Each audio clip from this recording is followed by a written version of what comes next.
Good morning, good afternoon, good evening, everyone. Wherever you are in the world, this is REGANELITE here. Hope you all are having a good week so far.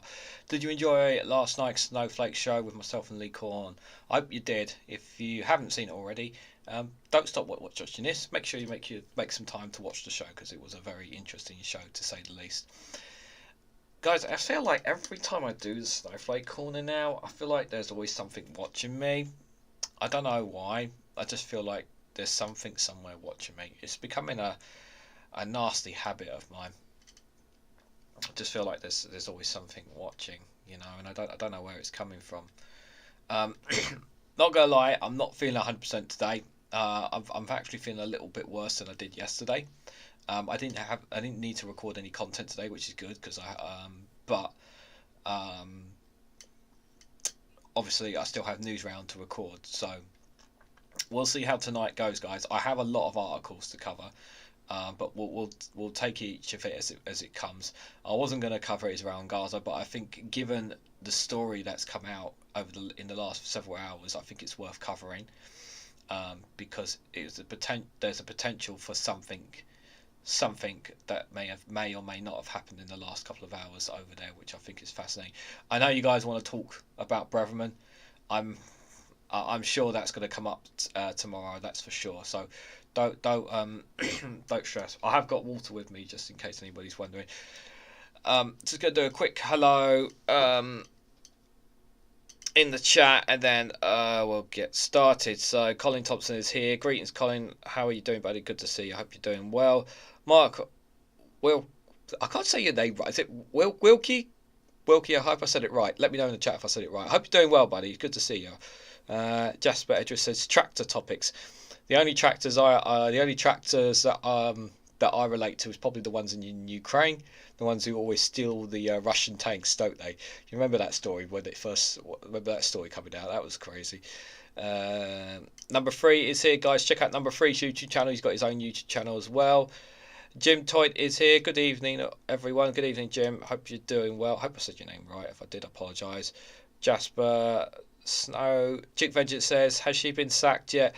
No, there's no changing tonight from that. Solari the cat is also here. Hello, Solari. Hope you're doing well.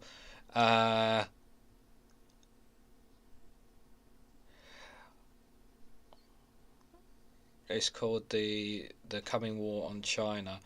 Okay, I'll make a note of that, Jim. Thanks for that. Yeah, I'm trying to keep up on a lot of things. I do appreciate that. Neil Parish tractors. Where is all this tractor stuff coming from? Starts from one person. Now everyone's gonna get it. Okay. Yeah, I'll try and get round to having a look at that. Thank you, Jim.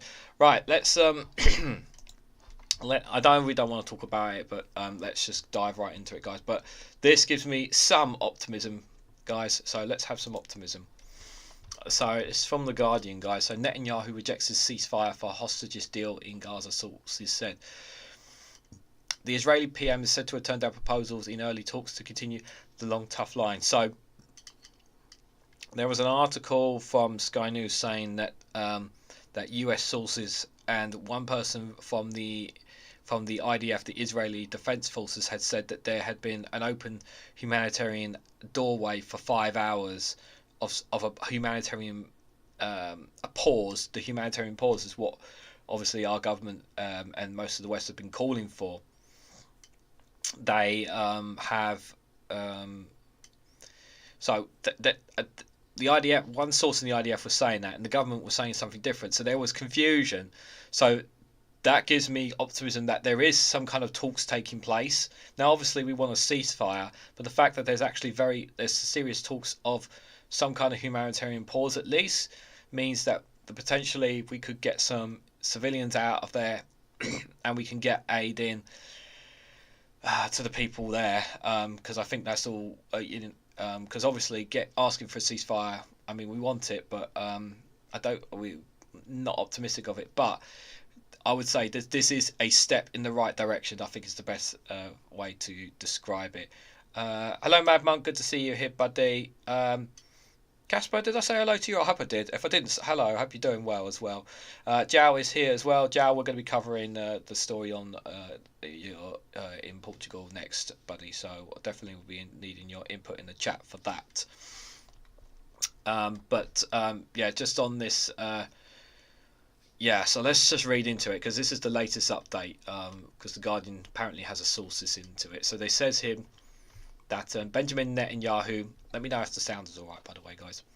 Netanyahu's rejected a deal for a 5-day ceasefire with Palestinian militia groups in Gaza in return for the release of some of the hostages held in the territory early in the war, according to sources familiar with the negotiations.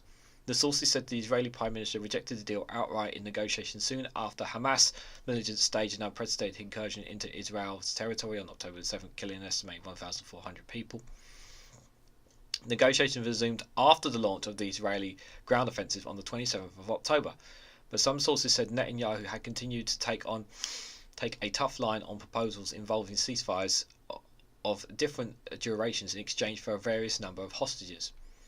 Others indicated that negotiations which took place prior to the ground invasion involved a large number of hostages, with Hamas proposing the release of dozens of foreign nationals captive in Gaza. The Israeli Prime Minister's office was asked to comment on the hostage negotiations, but has not given a response by Thursday evening.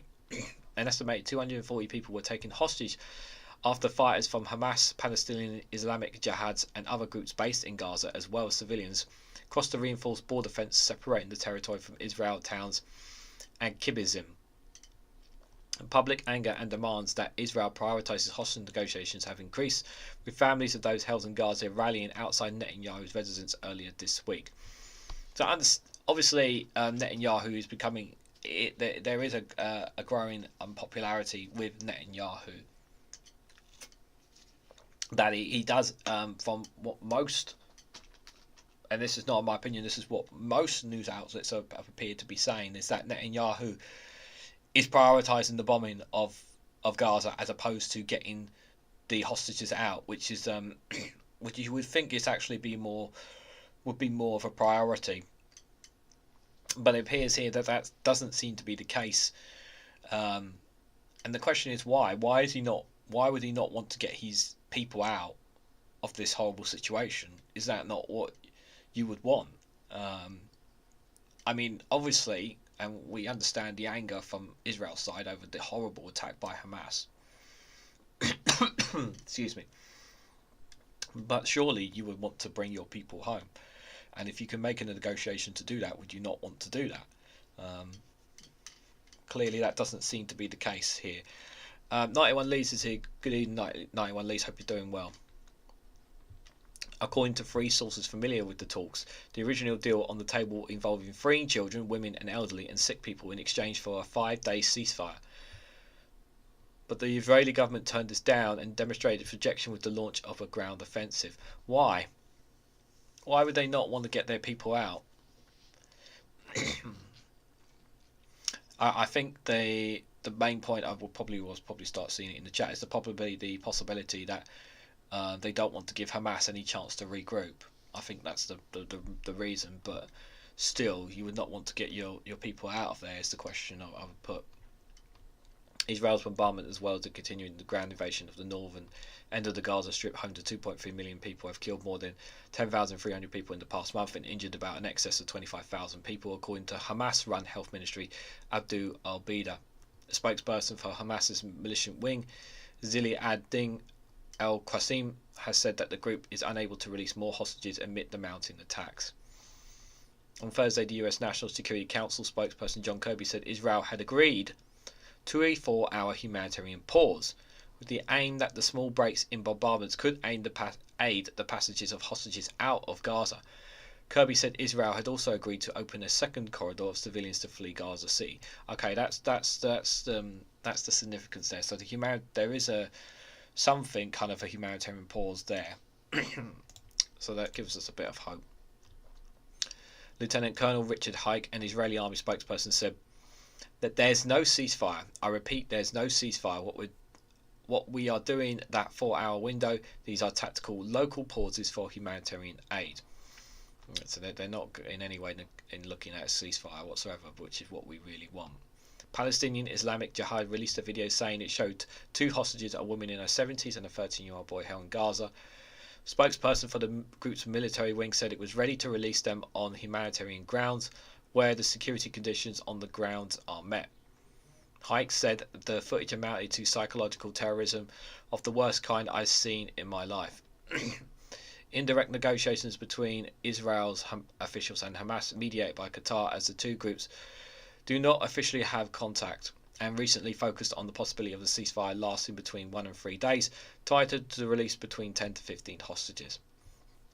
A source with the knowledge of the negotiations says the push to cease hostilities for a short time and exchange small number of hostages was a limitless test and a gateway to further hostage talks.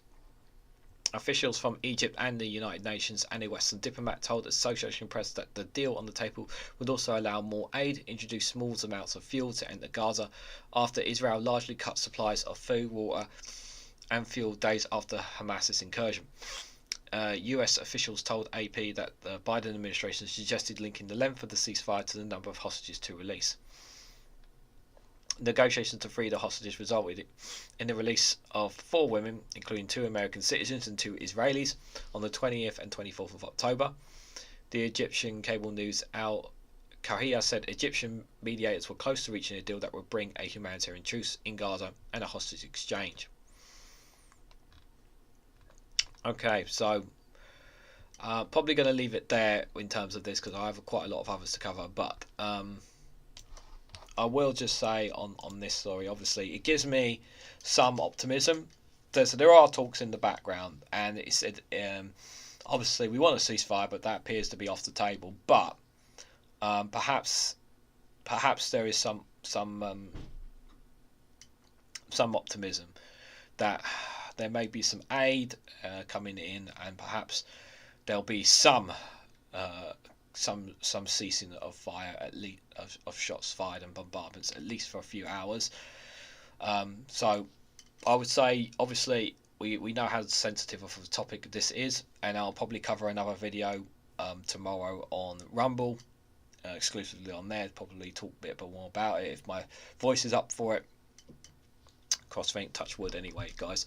But let's hope that it goes in the right direction at least. So, and obviously we wish peace for everyone on that over there, Israeli, Palestinian, whoever they may be. Right, so I've had a brief. Excuse me, guys. I do apologise for my voice. So this one's also from The Guardian, but this one's regarding the Portuguese Prime Minister António Costa. Obviously, Jao, who's our moderator, he will have better knowledge of this from me than me on this. But I'll try to get I have read a bit on this, but I'm going to read it again.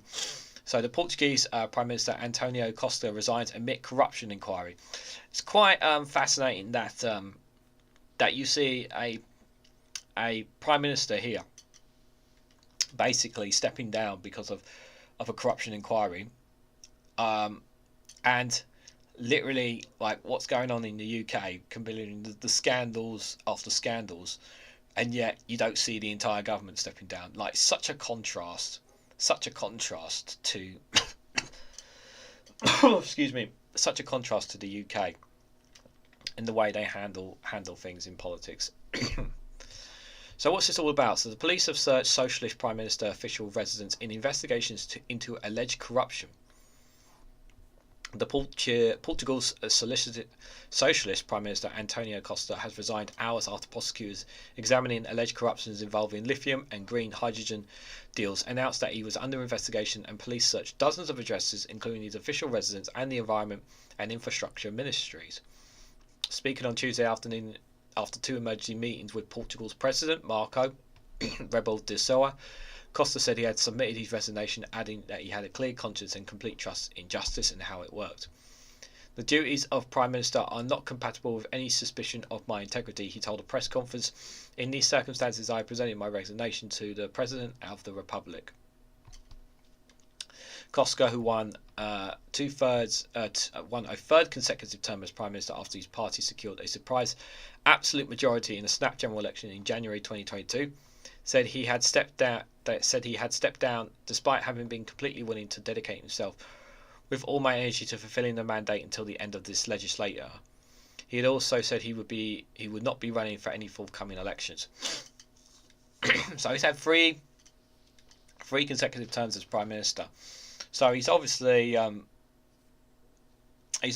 very popular, but any kind of sniff or whiff of corruption or whatsoever, and you're gonna be compromised. But he comes across as a man of integrity, because it's like, the moment that you may be caught out whatsoever, he's gonna walk away. But if this turns out to be more, he could face criminal charges probably. His announcement came after the Portuguese press reported that at least 5 people had been detained, including Costa's chief of staff. So his own chief of staff got detained. Victor Erisca and Costa's friend, the business of consultant Diego Lagarica Macho. The public prosecutor's office then revealed that Costa himself was being investigated, adding the Prime Minister's name and authority had been cited by suspects questioning during the investigation.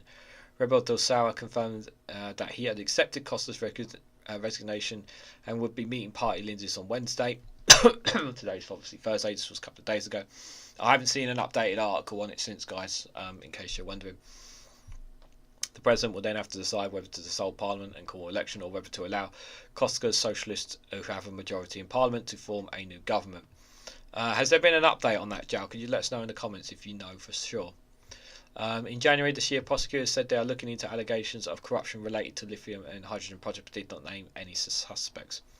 The investigation into alleged misuse of funds, active and passive corruption by political figures, and influence peddling involves lithium mining concessions in the north of the country, and also investigating a hydrogen production project and data centre to be built at the company's Start campus in Sines, a town about 60 miles south of Lisbon. In a statement released on Tuesday, prosecutors said 42 premises have been searched by police and staff from its criminal investigation and action department. It confirmed that the address is searched in order to identify and seize documents and other relative evidence had included spaces used by the head of the Prime Minister's office, 2 ministers and the Sines Town Council. Citing flight risk and the possibility that illegal activity could continue, prosecutors said arrest warrants have been issued for the Costa's chief of staff, the mayor of Sines, and 2 executives at the Start campus.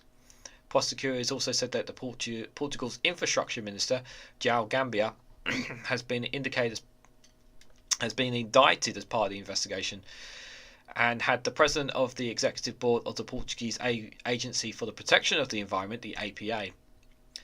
In May, the APA improved the mining project for lithium, an essential metal for the manufacturing of electric batteries. A second project was given the green light at the start of September.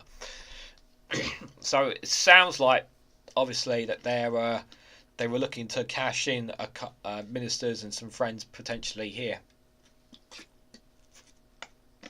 And as soon as word got out, the Prime Minister obviously stepped down because he's obviously not in a...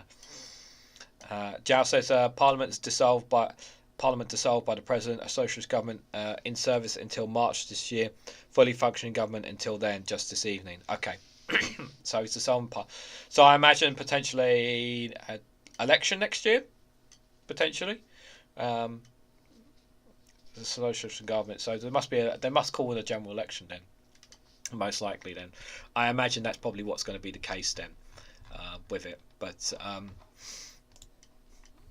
yeah, what a stark contrast to the United Kingdom, guys. Much more like. The politicians there, they have to be very careful, and he's tried to allegedly could be involved in some corruption there. There are links to him potentially, and he may have been caught out, guys. He may have been caught out. We'll have to keep an eye on that one, that's for sure. I've got quite a few stories within Europe, to be fair, guys. Yes, election March. Yeah, so João's confirmed there'll be an election in March, so we'll obviously keep an eye on that. Oh, Alistair Skier is here. Good to see you, buddy. Hope you're well. If there's anyone else I didn't say hello to, I hope I said hello to everyone as well. I do apologise, like I said, I'm not feeling 100% tonight.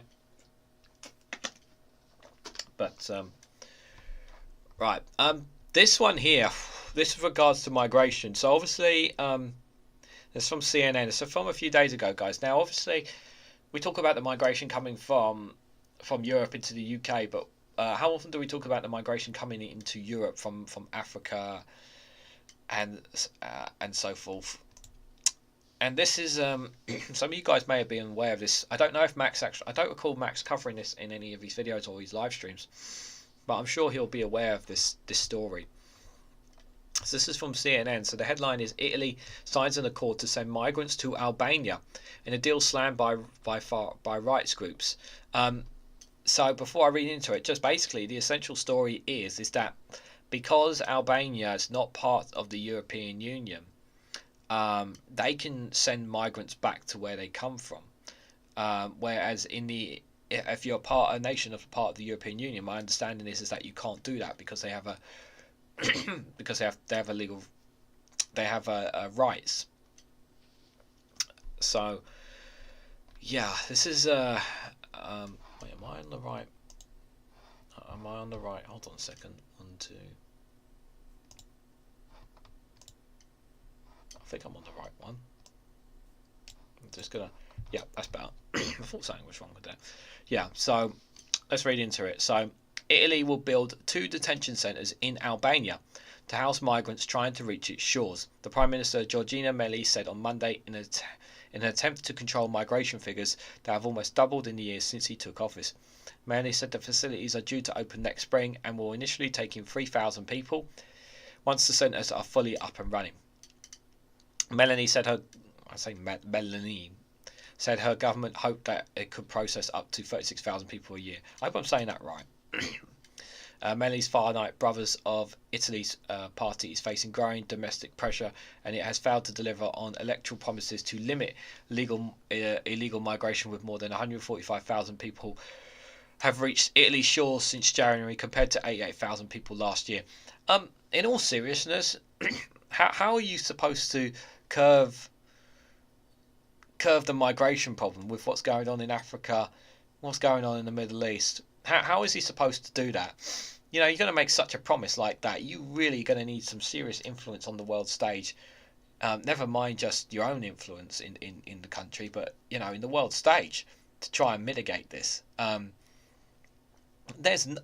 can't see, in all seriousness, how someone can say we will curb the migration being where you are geographically. It's just, considering how they all seem to target Italy, because that is the gateway into, that's the logical gateway into Europe, especially from Africa. So I don't see how that is. I will come back and catch up with the live chat, don't you worry, guys.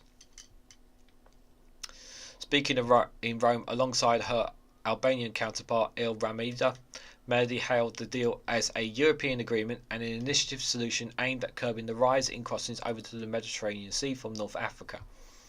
Mass irregular immigration is a phenomenon that member states of the European Union cannot deal with alone, Meloni said at a joint news conference with Rama, adding cooperation between EU member states and what we are for now non-EU countries can play a decisive role. Albania was granted a European Union candidate status nearly a decade ago, but has not yet joined the bloc. The deal marks for the first time excuse me, that an EU country has outsourced its asylum procedures to a country attempting to join its ranks. If Italy calls Albania, it is there, Rama said. We are a European state, but we are missing the U in front of this. But that does not prevent us to be and see the world as Europeans, he said. The centres will be built in the Albanian ports of Schengen and G8, I can't say that word, guys, and are in full compliance with the European Union and international law, Meloni said.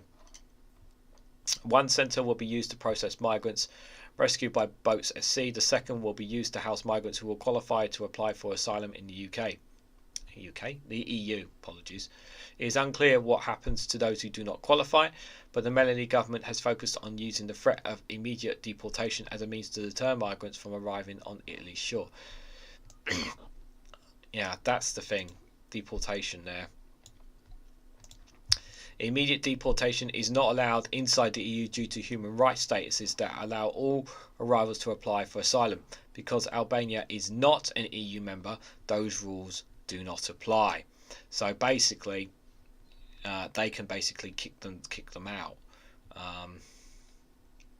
How exactly do you deport them? Right, what do you do? Stick them on a plane to Rwanda? Do you stick them out on a boat? Like, where? How do you? What's the plan to deport them? That's the question I would ask.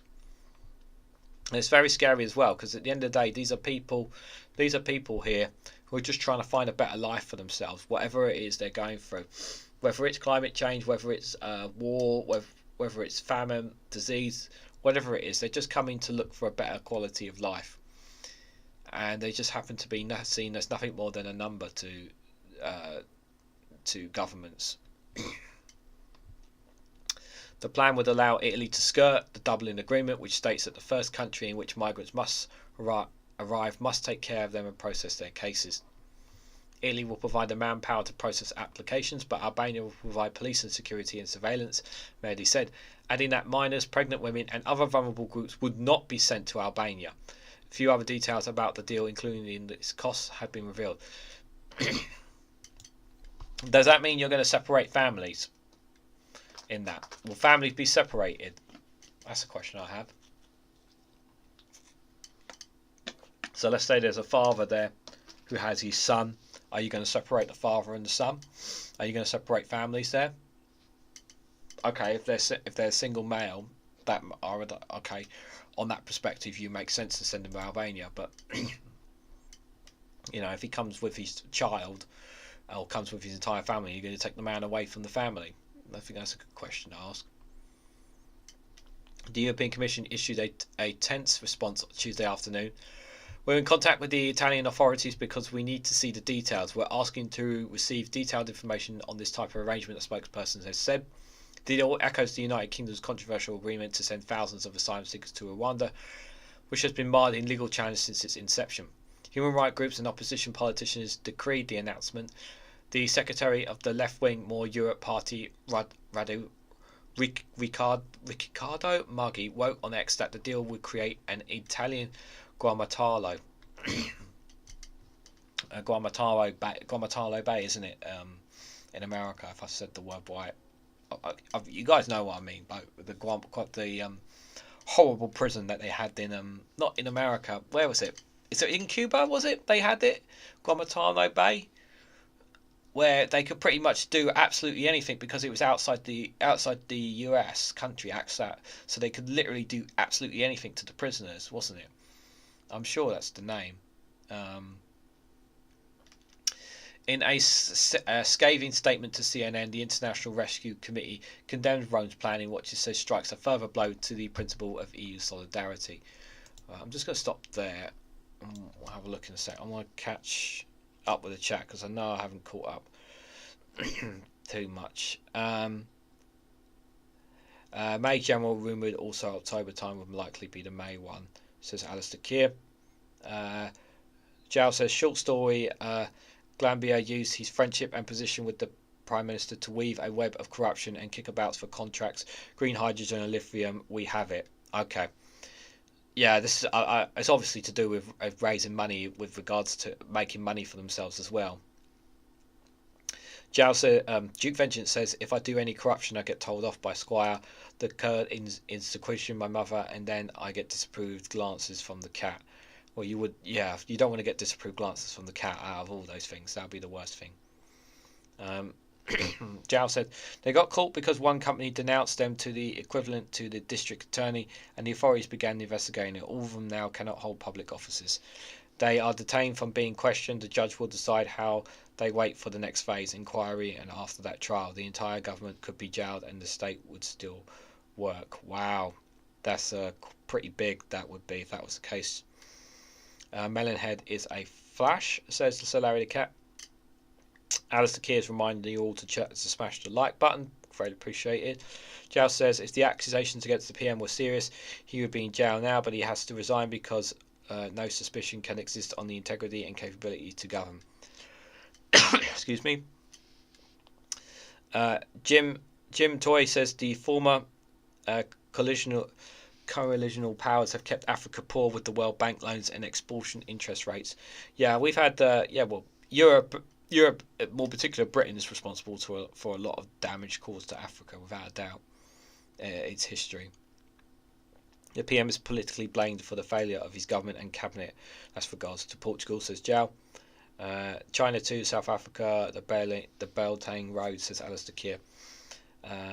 Singapore seems to have done well, says Colin Thompson. Singapore on the Thames, yeah.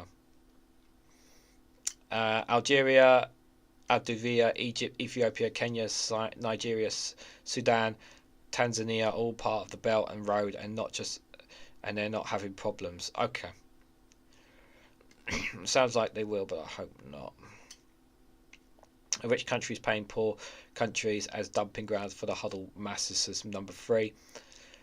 Jows, to reply to me, probably no. Families and children are one thing, other immigrants another. Whatever the form, Italy will have to follow international protocols. Yeah, I do believe that the EU will be right on top of this as well, making sure that they don't get separated. Colin Thompson agrees with what number 3 said. Guantanamo is in Cuba. Yeah, it was okay. So I wasn't losing my head. Yeah, it was in Cuba. All right, thanks for that, guys. Tom Cruise fought Jack Nicholson there. Oh yes, I think a few good men. The film. Yes. That is the film. Yeah, I remember that. Yeah, it's a good film. Good film. Right, back to serious stuff, guys. Thanks for those messages. The big question. So we were here, weren't we? The Italian government's plans to build reception centres for refugees and asylum seekers in Albania is a testament to its disproportionate focus on preventing people from arriving in the EU rather than creating safe and legal avenues for those seeking refuge, said Susanna Zanfri, the RIC Italy country's director.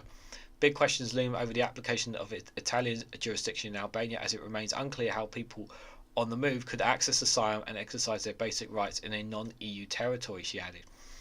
Doctors Without Borders (MSF) also reacted to the announcement by comparing the Mediterranean to other investments made in transit countries to prevent people from deporting to seek safety from war, famine and other strifes. The pact signed between Italy and Albania goes one step further than the outsourcing agreements that the Italian government or European institutions have signed in recent years with Turkey, Libya and Tunisia, MSF said in a statement. The lack of access to Italian soil, the extraterritorial management of asylum applications, the application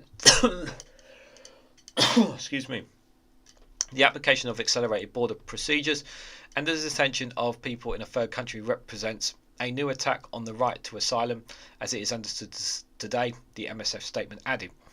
MSF, which operates a rescue boat in the search and rescue area between Libya, Malta and Italy, also expressed concerns that sending ships with migrants to distant ports puts those people in jeopardy. Yeah, just give me 1 second, guys. Yeah, I am trying to look after my voice. I am trying to, Colin. Appreciate it. Hi, Jenny Ball. Hope you're doing well. Good to see you there.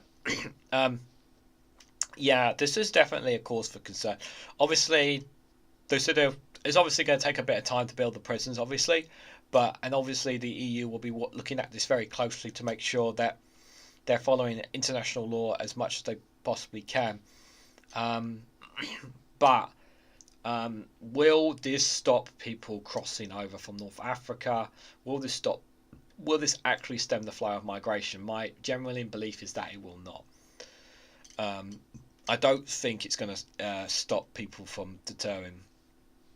They may take different routes potentially to try and get into Europe, but from Africa, that is the main way is obviously from Italy, from Tunisia, isn't it? It's where they mainly make the route from Tunisia. So I don't think it's going to make too much of a difference, but it'll obviously take a few years before it comes in, before any kind of this thing comes into force. But certainly the EU will be watching this and looking at the detail extremely closely. That is for sure, guys. I've got one more. Have we got what have we got? I think I've still got quite a few stories in Europe to cover, guys. Wow, I've already gone through quite a lot. Let me just make sure. Oh god. Yeah, okay, I could use that one. Okay, so so this one is from France 24, guys. I'm probably not going to cover too much on it, but I'll just talk a little bit about this. So the headline is that Spanish PM Sanchez has reached a deal with the Catalan separatist party to remain in power. This one dropped today. So Spain's Prime Minister had clinched an agreement with the Catalan separatists, officials said on Thursday, in a deal that will enable him to remain in power, but has raised tensions and sparked protests in the country. So since the elections, the Spanish Prime Minister has been trying to obviously get assurances that he can remain in power. But the Catalan Separatist Party had quite reading this. They had they asked for something quite strong, which upset a lot of the Spanish. So I'll read into it and you'll understand why. So the Prime Minister Pedro Sanchez, socialist, finished second in the July 23rd parliamentary elections, and he has until November the 27th to cobble together a working coalition or face fresh elections. So it's the 9th of November now. So he's got maybe about two and a half weeks, I would say, something like that, before he's got to figure it out.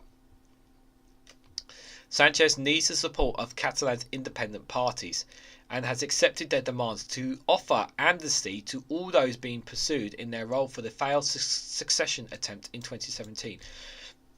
For those who don't remember, a few years ago, well, it's not a few years ago now, it's quite a while now, about, what was it, like 6-7 years ago, Catalan tried to, the people of the regional government of Catalonia basically tried to break away from Spain, and its president, or the leader of it, fled the country, obviously because he's charged of corruption, and everyone who's been involved in it is basically they want amnesty for everyone who was responsible for this, and basically Spain are absolutely furious with this because they're like, no, these guys tried to break away from our country, tried to, against all the laws and everything, and why should we give them a free pass? So undoubtedly it's infuriated a lot of people within Spain, but this is the problem. Pedro needs them on board, and this is what they basically have said: you've got to give amnesty or we won't work with you. So he's kind of he's in a bit of a pickle, shall we say. So whether I'm really curious to see if he's actually going to. I mean, he said he's accepted the demands, but whether he will or not, will actually put it through. It'll be interesting to say the least. He had proposed a highly controversial bill that would grant amnesty. So, in response, conservative opposition parties and members of Spain's judiciary have stepped up criticism, with some accusing Sanchez of corruption and abandoning the rule of law. Excuse me. The proposed bill has sparked several days of tense protests in the country this week, with thousands rallying against the capital in Madrid. On Thursday, the socialist and the hardline Catalonian ex-cap separatist parties said they had signed an agreement without providing details. The leaders of both parties are due to speak later in Brussels. Brussels is currently the base of Catalan separatist leader and head of the Jinjan Carlos Puigdemont, who left Spain for Belgium following the failed succession bid to avoid prosecution. Yeah, so he's been in exile pretty much in Belgium ever since then. This is. So a bit like, not the same situation as Rishi Sunak, but he's in a bit of a bind anyway, that's for sure. The proposed amnesty bill sparked several nights of demonstrations this week. Nearly 7,000 protesters gathered on Tuesday, according to authorities, carrying placards enabled with the words "No to amnesty" and "Spain does not pay traitors," TV images showed. On Monday evening, several thousand demonstrators gathered outside the headquarters of the Spanish Social Workers' Party, the PSOE, in Madrid, Barcelona and Valencia.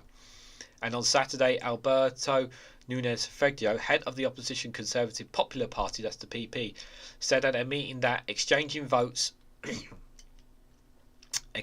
for impunity is corruption, and vowed at a rally in Valencia a day later, we will defend Spain.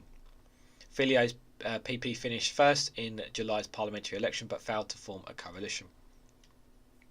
The opposition accuses Sanchez, who once opposed amnesty, to be willing to do anything to stay in power. That's exactly what he's trying to do, guys. He's trying to stay in power. Sanchez has remained defiant in the face of demonstrations. In a message on X on Monday, he criticised harassment by the protesters and said their behaviour was akin to attacking democracy.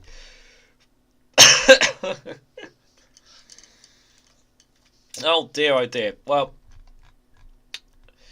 yeah, not good. Spain's not in a very good position, as I said, guys. So obviously it's, yeah, giving amnesty to them, because, you know,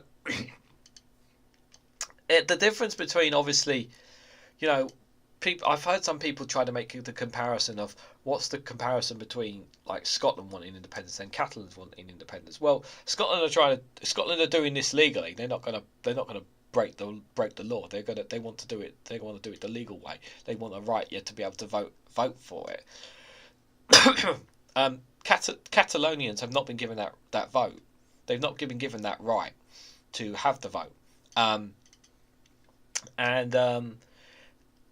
My understanding is that they had if I recall, and you guys can correct me if I'm wrong in the chat on this, but I believe they had a vote, but it wasn't a legal binding one with the Spanish government at the time of when they did it, and it was in favour of an independence from Spain.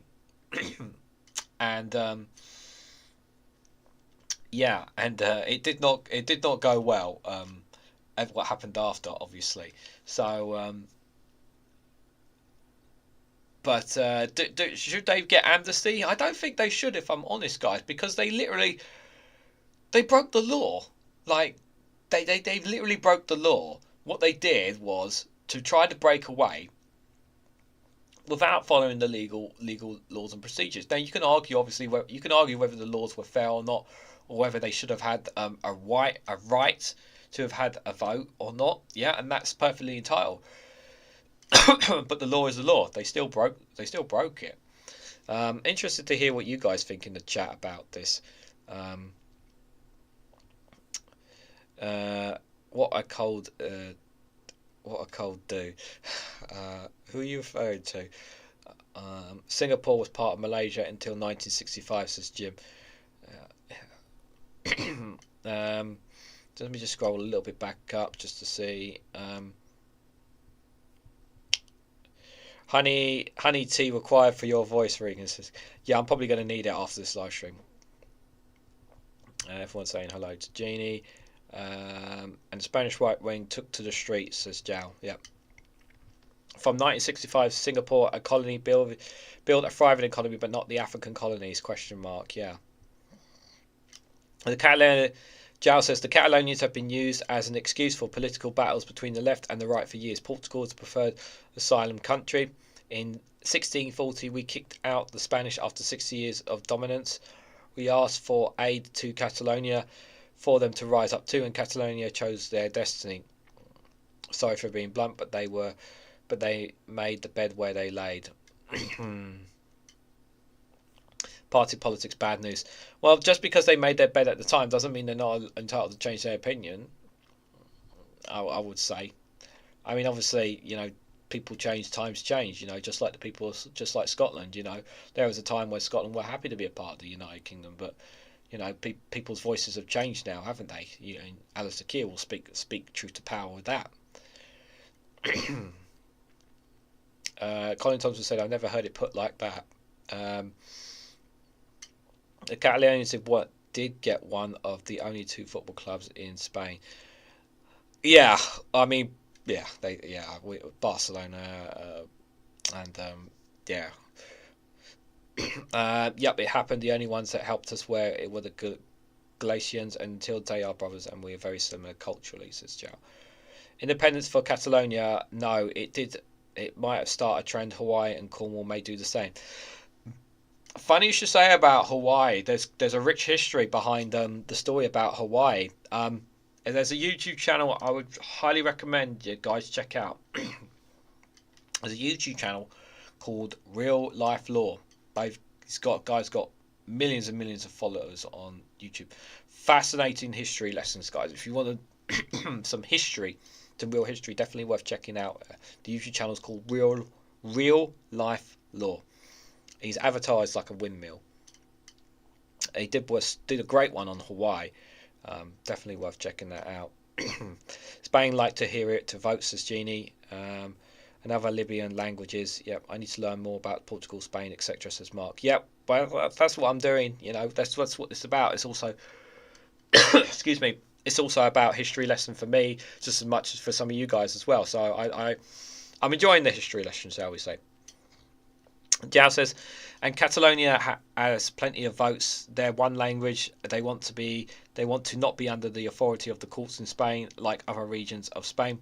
Sorry, not pleasant, but about the truth. How many parts of Spain went independent? I know about Catalonia and the Basques region. Are there more? Says Casper asks. I'm not sure about the others. And number 3 says, I break the law every day, but I do no harm. That's what matters, and that's what matters in the end. Cannabis law, says number 3. I'm going to pretend you did not say that. I'm going to completely ignore that. Mark Willie says, Hosk whiskey with honey before bed. You might sway up to overnight. Yeah, thanks for that, Mark. Appreciate it. There's a good documentary about the attempted coup in Portugal in 78 on the Thames TV channel, says Jim. Jim, you really should join my Discord so you can send me a lot more of this stuff. It'd be a lot easier for me to get this information, get stuff on stuff. I'm a neutral about it, says Joe. What do I know about Catalonia? You obey Catalonian law, you speak Catalonian, you read in Catalonian, it's a different country, and Catalonian is more similar to Portuguese. Yeah, yeah, I'm fully aware, obviously. I'm aware about that, that's, the term about, when I was a football fan, the term about Barcelona is more than just a football club, isn't it? It's a culture, it's a religion sort of thing. That's kind of where, that's where it embeds itself in. So yeah, I do understand that premise. But yeah, thanks for those thoughts, guys. So I'm going to take a little bit of a breather here because I need to relax my voice anyway. So have you guys ever tried to get past Polish immigration? Well, you're going to find out. Before granting you entry to Poland, you must first answer these simple questions. Who did not invent vodka? Russia. Correct. How many letters are there in the Polish alphabet? Too many. Correct. Which group of people do the Polish repeatedly turn their backs on? The Poznan football team. Correct. What was the common building material used in Polish architecture throughout the 1980s? Eastern blocks. Correct. Why can Polish people see through everything? Because of Marie Curie. Correct. Name Poland's most famous pianist. Adrian Brody. Ah, of course. Why do the left-wing and right-wing parties in Poland disagree so strongly? Because they're poles apart. Correct. Why did Polish people find it so hard to wake up in the mornings? Because of the Iron Curtains. Correct. Name Poland's most famous son, a devout Catholic with several miracles to his name, who became a symbol for a global religion. Lewandowski. Correct. Despite recent elections, who is still the most popular Polish leader of all time? Pope John Paul II. Correct. Yeah.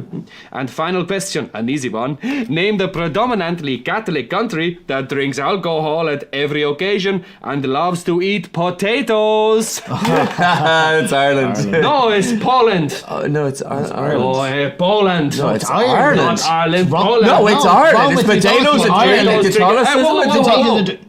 It's both of us. Yeah, but it's mostly us though. No, it is bullshit.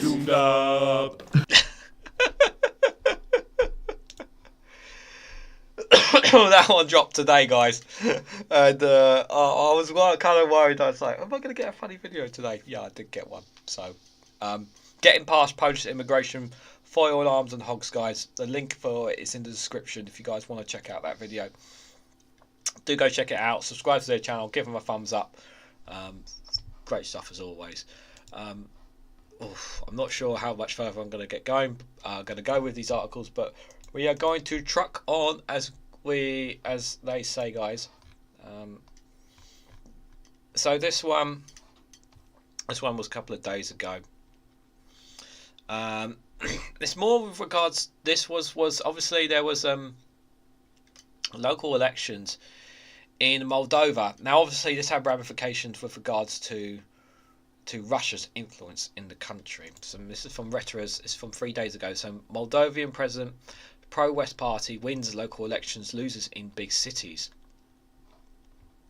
So the Moldovan president's pro-European party came first in hundreds of local elections, but failed to win mayoral seats in major cities during a weekend vote that monitors said was marred by foreign meddling and barring of a pro-Russian party. The elections on Sunday depict 12,000 local officials, including the mayor of Chisinau, the capital, were seen as a test of President Mari Sandu's pro-European course took place under a cloud of allegation of Russian interference. Moscow denies interfering in the elections. Sandu's ruling Party of Action and Solidarity, the PAS, won more than 40% of the votes cast for mayors, cities, councillors and districts and local councils. The Organisation for Security and Cooperation in Europe said in a pre-military report that campaigning had been distorted by an influx of illicit and foreign funds, and that the monetary incentives used to influence voters' choice. In the build-up to the vote, Moldovan authorities accused Russia of buying votes by funneling $5 million worth to criminal groups led by fugitive businessman Ian Shaw, who was convicted of absentia for being involved in a bank fraud in Moldova. Just 2 days before the vote, authorities barred the Chance Party linked to Sal on security grounds, a decision the OSCE said it had limited voters' choice and resulted in an uncontested races in some smaller locations. The blanket exclusion of candidates without a possibility for effective legal remedy is contrary to the OSCE's commitments and international standards, it said. The Speaker of Moldova's Parliament, Igor Gruscu, hailed the ruling party's performance in the face of what he said was a Kremlin bid to throw all its forces into interfering in this election. Despite the unprecedented interference by a foreign state, the PAS and the pro-European candidates managed to achieve the best result in the country, Cruz said in a press conference. Sandu's party won mayoral seats in the first round voting of 244 to 898 villages, towns and cities. Those victories were mostly in rural areas, and its candidates failed to win control of the big cities and Chisinau. In the capital, incumbent mayor Arlon Sibi said on Monday that he had defeated Ilian Karps of the PAS, narrowly avoiding a runoff with 50.62% of the vote, according to the preliminary results. In other cities, the mayoral race in Bali went to a second round after the PS party contestant crashed out. In Cufferall, the mayor's seat was won by an independent candidate. In Ohiki, you guys know I'm terrible with names, I do apologise.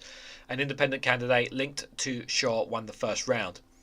Infrastructure Minister Arari Spingu, Vice President of the PAS, said the main takeaway of the election was that Moldova's pro-European choice had won confidently across the whole country. This is fantastic. I just wanted to put that out there that the pro-European party is doing well overall. This is Moldova's last national vote before a presidential election due in November 2024. That's going to be big. As a small ex-sovereign state bordering Romania ties to advances its bid to join the European Union and leave Russia's orbit. Sandu has denounced Russia's invasion of neighbouring Ukraine and accused Moscow of plotting to oust her in a coup.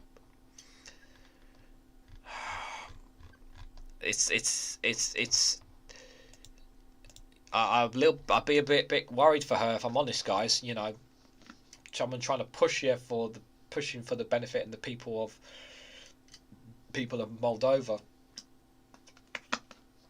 let's hope that this sign is obviously a good of things to come. Obviously, Russia denies as becomes Russia confirms these days, says Zhao. Yeah, it probably is, to be fair. Coups International anywhere call CIA, says Jeannie. The Soviets did the same. Coups, the one Jim mentioned in '75 here, was an attempted to set up a Soviet puppet regime in Portugal, almost a full-blown civil war. The Vatican, the Socialists, the Christian Democrats, and a lot of European countries, UK included, avoided it. Jim Toy says, Dugan wrote The Foundations of Geopolitics in '97. It says Ukraine is not a country and should be absorbed back into Russia. Britain should be separated from the rest of Europe.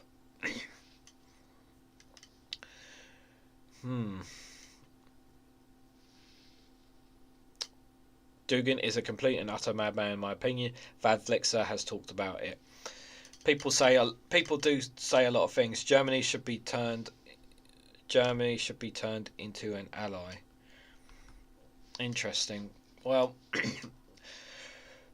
my response is that people should have a right to choose their own destiny. If a majority of people want to go a direction, they should be allowed to do it without the need of political interference by others or even their own government. If the vast majority of the population want it, a majority, not by small margins, a majority of the population want it. Is my best response to that. Let me make sure. Are we on 7, 8?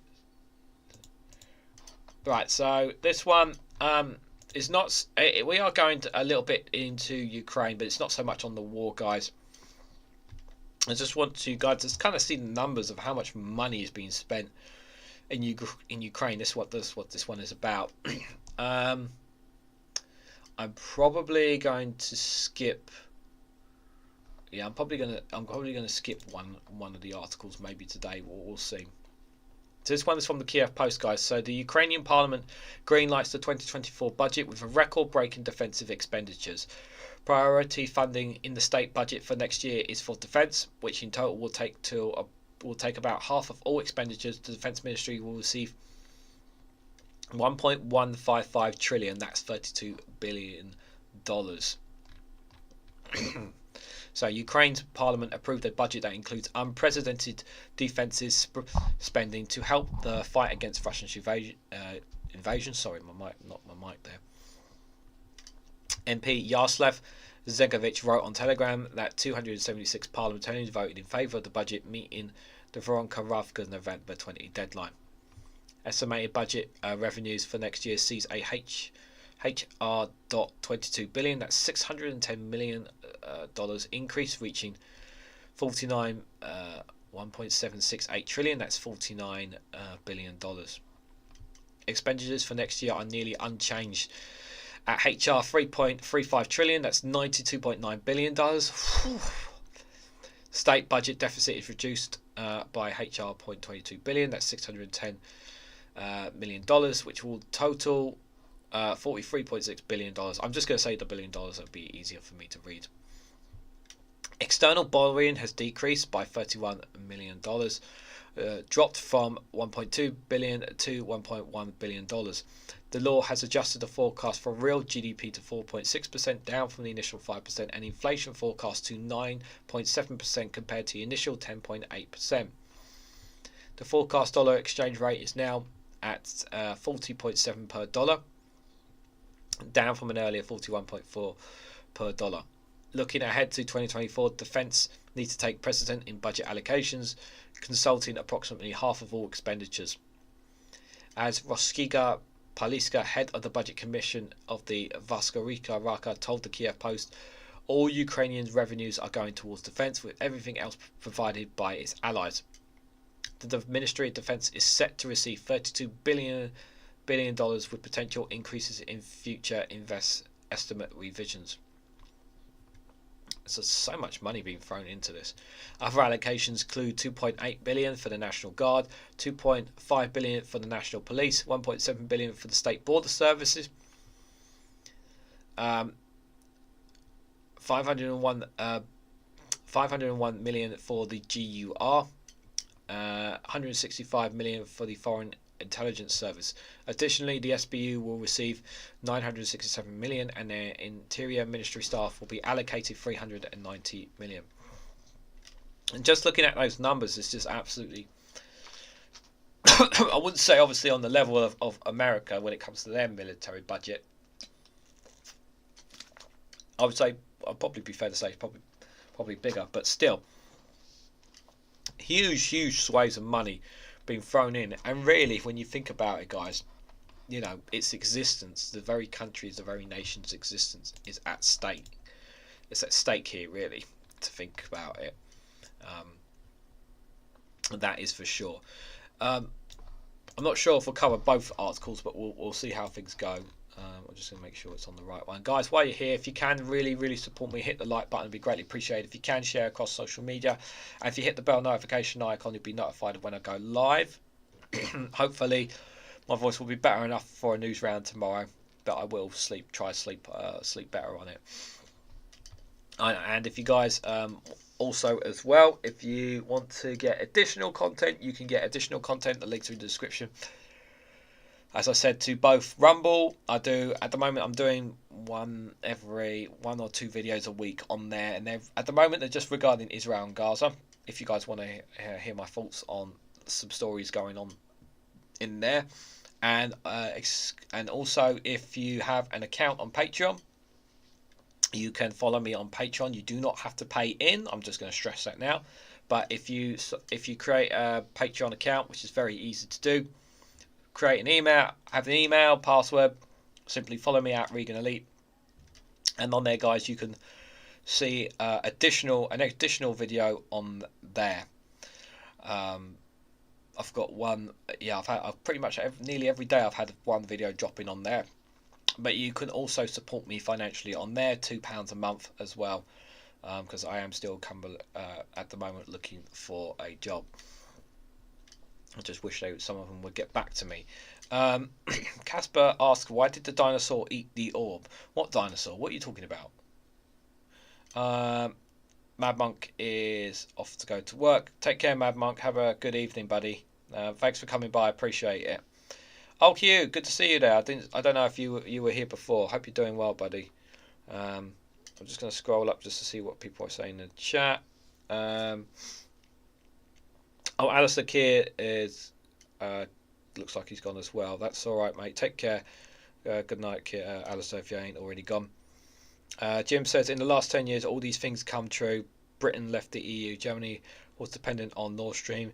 No end of unrest in USA and war in Ukraine. I thought it was all Simpson predictions, if I'm honest, to be fair. And maybe that's just me. So let's move on, guys, because my voice is starting to die. A turning point in Myanmar as the army suffers big losses. So this has been conflict I haven't really talked about before, guys.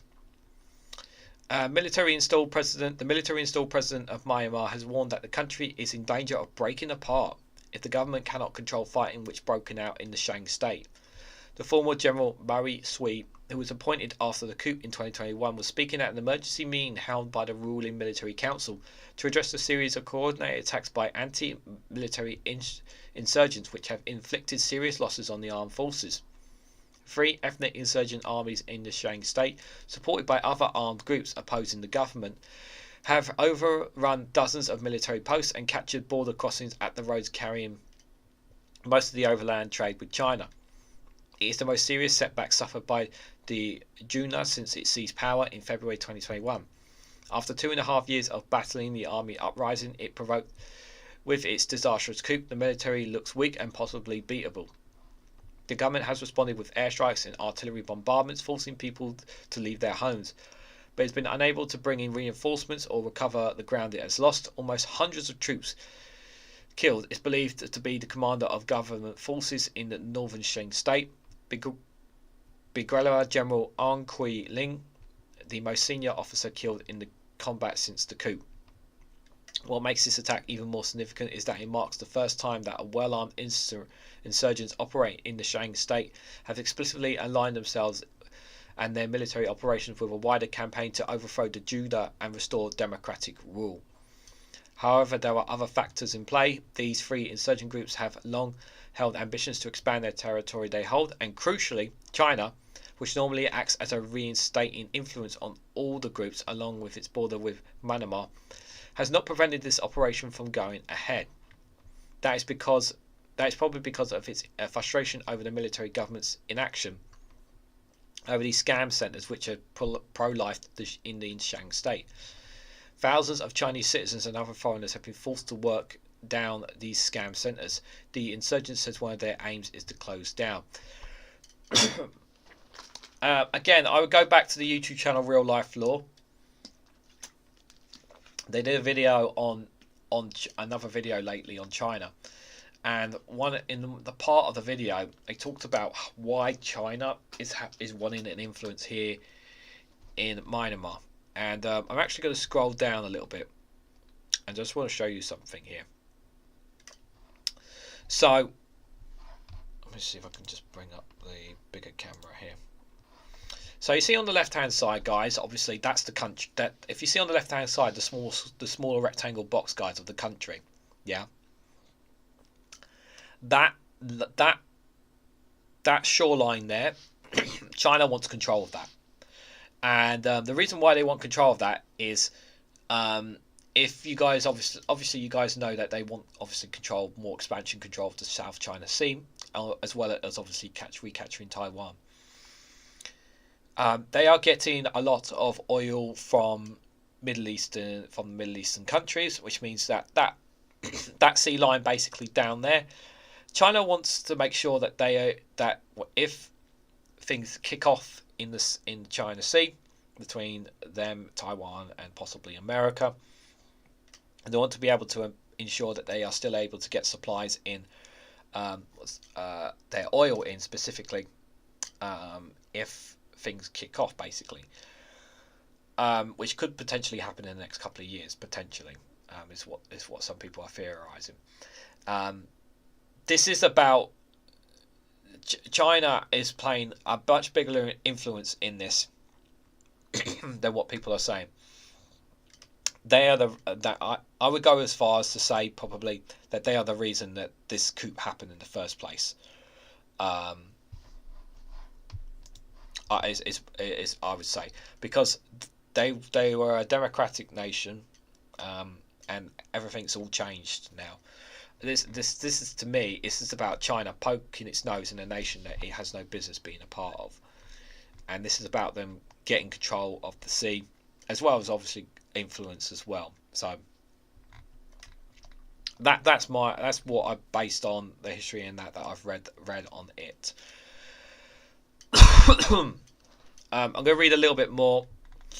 I'm not going to cover the last article, guys. I'm gonna just stop with this one, but we'll come back up and just read a bit more here.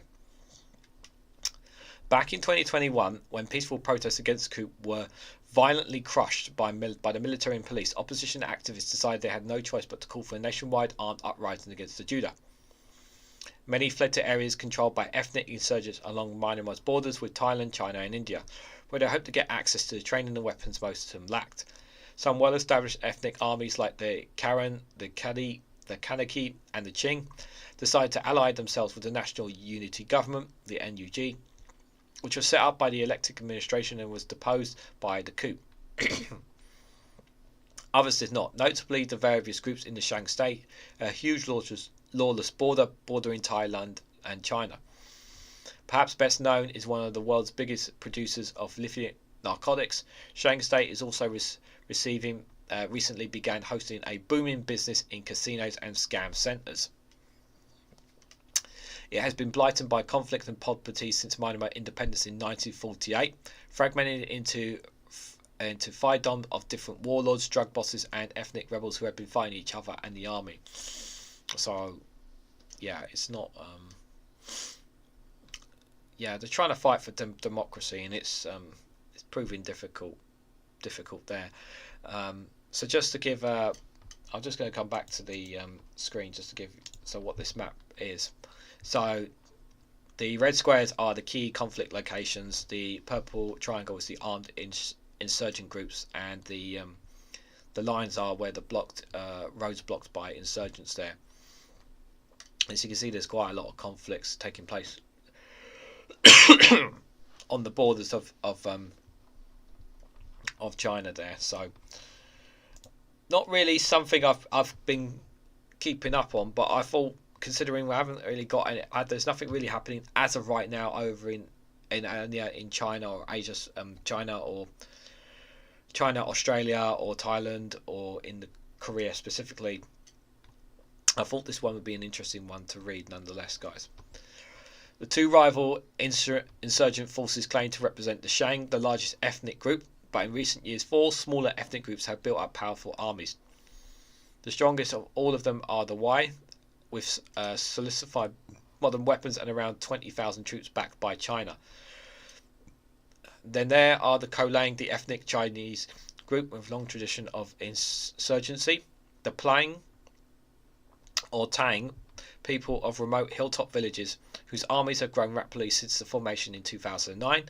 And the Rakhine, who are actually from the Rakhine state on the other side of Myanmar. I'm really starting to lose my voice, guys, I do apologise. But they have a large migrant population in the east of the country, which helps establish the Akin army, now one of the best equipped forces in Myanmar. The Y agreed a ceasefire with the Myanmar military back in 1989 and have generally avoided armed clashes, but they say are neutral in the conflict between the Jawa and the opposition, but they are presumed to be the source of many of the weapons heading to the anti-military resistant groups in the rest of the country. The other 3 ethnic armies, the Kulang, MDNDAA, the Tang, the TNLA, and the Akin army, have formed themselves into what they call the Brotherhood Alliance. They have all clashed repeatedly with the military since the coup, but always over their own territorial interests, not in support of the NUG. These 3 insurgent groups have disagreed since sanctuary, military training, and some weapons to dissidents from other parts of Myanmar. But situated, they are on the Chinese border. They have also had to consider Chinese concerns, which are to keep the border stable and trade flowing. China has been giving diplomatic support to the Jawa and keep its distance from the NUG.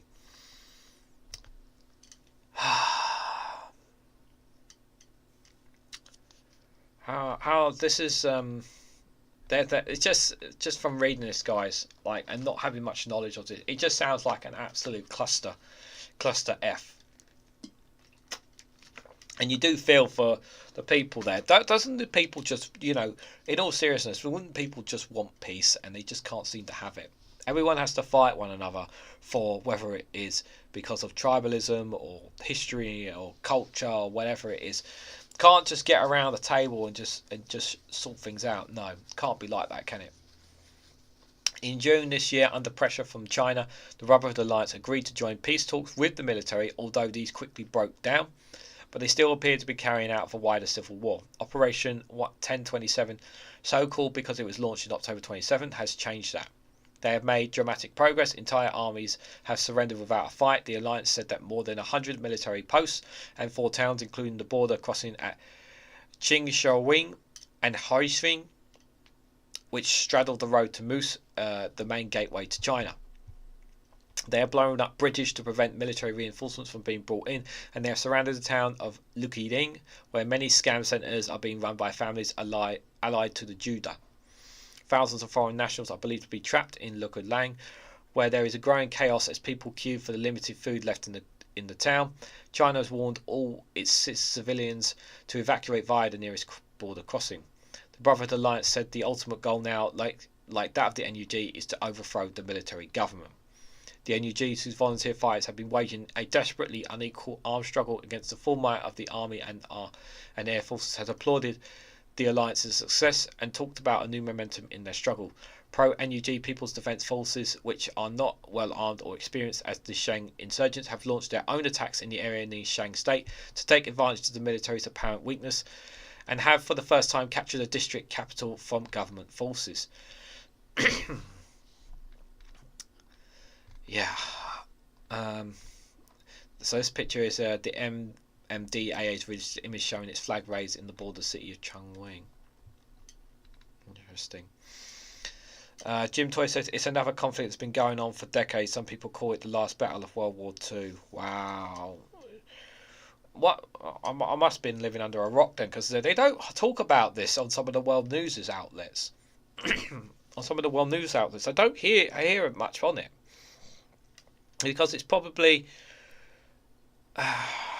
because it's not really, because of where it is geographically, and probably because of where we are. It's not something that's really talked about. The Brotherhood Alliance timed their attack carefully right after the incident in Lukalang, in which snapped China's patience with the Judah. For the past year, the Chinese government has been pressing the military government to do more to shut down the scam centres, which are largely run by Chinese syndicates. They have become an embarrassment to Beijing after widespread publicity about the brutal treatment of the trafficking victims trapped in them. Chinese pressure persuaded many of the Shang groups, like the Yuan, to hand people suspect of involvement in the scams to the police in China. More than 4,000 were sent over the border between August and October, but the families in Luklang's bollock at shutting down a business which has been generating billions of dollars for a year for them. Sources from the area have told the BBC that there was an attempt to free some of the thousands of people held in Lukilang on October the 20th, which went wrong. Guards working for the scam centres are believed to have killed a number of those attempting to escape. That resulted in a strongly worded letter of protest being sent by the multi-Mao government at the agendaed Chinese province, demanding that those responsible be brought to justice. The Brotherhood Alliance saw their opportunity and attacked, promising that they would shut down the scam centres and eschewed China. China has publicly called for a ceasefire, but the Alliance spokesperson said they received no direct request from the Chinese government to stop fighting. But their longer-term aim to gain as much ground as they can in anticipation of a potential collapse of the military government. This would put them in the strongest possible position for the negotiations promised by the NUG if the Judah is overthrown on a new federal structure for Myanmar. The TNLA has long awaited to expand its area it controls beyond the small Tangian self-administrated zone allotted to them in the Constitution. The MNDAA wants to recover the control of Lukiang and the adjacent borders, which it lost in military operations in 2009, and one led by none other than Myanmar's military chief general Ming Yang Honging. I do apologise for these names, guys, I really do. And everyone is watching the Arkeen army. It has so far only been supporting the fighting in the Shang state. If it chooses to attack the military in Rashang state, where it finds most of its forces have already controlled many towns and villages, the Jama will find itself in dangerously overstretched. As the TNLA spokesperson told the BBC, his group no longer sees any value in negotiating with the military government because it lacks legitimacy. Sounds like another government lacking legitimacy, guys. Any deal they strike would be invalidated by a future elected government. The Tanglang, the Kolang and the Wei share the goal of winning constitutional recognition of a statehood for their people within a new federal system. In joining the fight, these groups would help bring an end to military rule in Myanmar, but their aspirations are bound to conflict with interests in other groups in the Shang state and are potent to many challenges that will confront those trying to map out a democratic future for Myanmar. A difficult situation, to say the least. Steve McGowan is here. Good to see you, Steve. Hope you're well. He says endless conflicts in developing nations aren't just interesting enough for large news organisations to cover globally. So he said news is just limited to regional coverage. Yeah. But it's also a history lesson for me, and I hope this is a bit of history, and I would say even educational, as sad it is for you guys too, because there's a lot of things that back in even in my days of school I wasn't taught. So for me, this is learning as well. You know, the phrase I have in my channel, learning together, this is what it is. And the Snowflake Corner live stream will be about world news. It will not be about UK news. I know some of you guys want to talk about that. But just on the point of Myanmar, to perhaps a turning point, potentially, perhaps a tide, maybe. You know, we always want, regardless of whatever the history is, we want peace for the people of the nations, wherever, whoever they may be. You know, nobody wants to live in countless conflict, countless gunfire, and countless suffering. And we want that for all.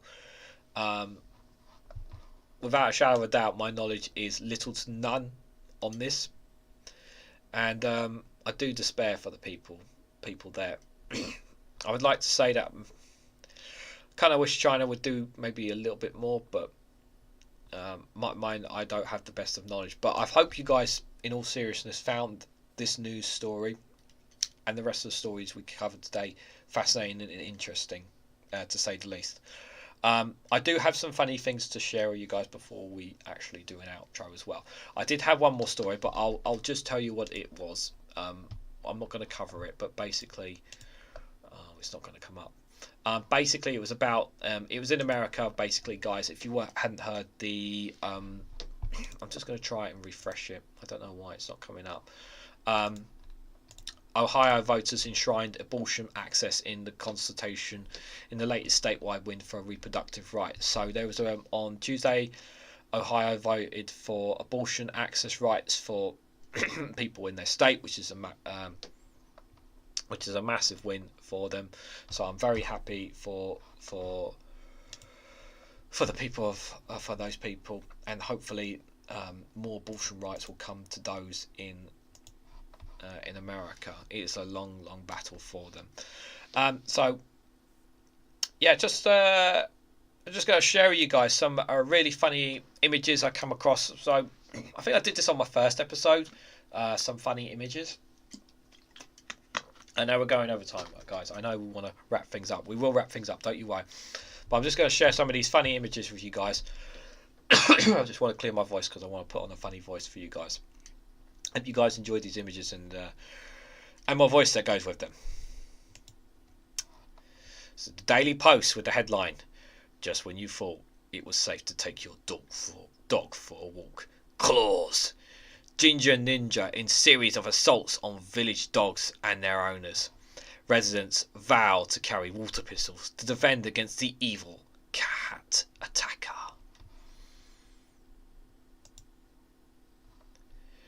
You ever forgot what you're doing and then you just stand there loading?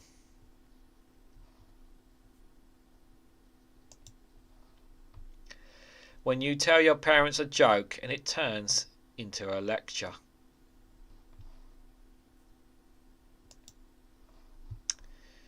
Here's a joke of the day. An 8-year-old girl went to the office with her father on a take your kid to work day. As they were walking around the office, the young girl started crying and getting very cranky. Her father asked what was wrong with her. As the staff gathered around, she sobbed loudly, "Daddy, where are all the clowns that said you were working with?"